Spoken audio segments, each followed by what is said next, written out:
شما چطور اینجایین؟ نه مثل اون روز فکر نکنید دزدم. به خدا قسم اینجا خونه خودمه. باور کنید دارم جدی میگم.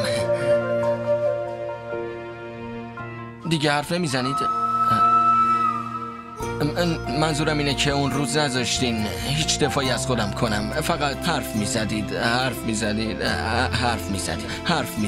مسعود بودو بیا. اون روز که خیلی زرنگ بودی، الان چی شده؟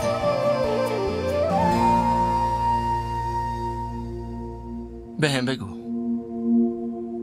کس دیگه ایم جای من بود تو خونش یه غریبه رو میدید، همون رفتار رو میکرد که من کردم.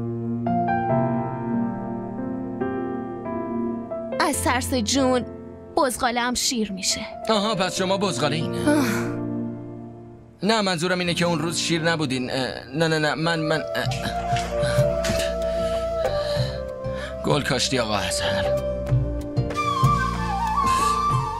نه کوثر یه وقت چیزی خواستین تعارف نکنین ها، بگین براتون میگیرم. خاک تو سرت. شما نمیشناسینش. بیدارش کنیم عصبانی میشه. راستش حالا هم باید بخوابه. قسم که چه بپزم و چه نپسم ازم ناراحت میشه. یعنی میخوای بگی این وسط گیر افتادی؟ مگه تو از آبجی ترلان میترسی؟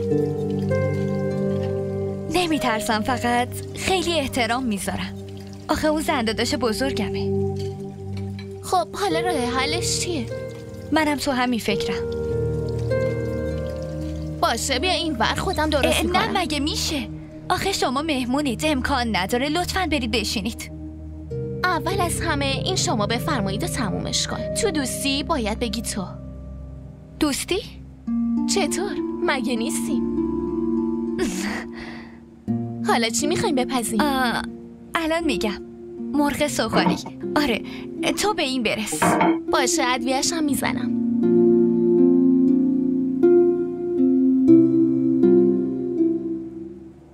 کوثر اینا رو زود درست کن. باشه.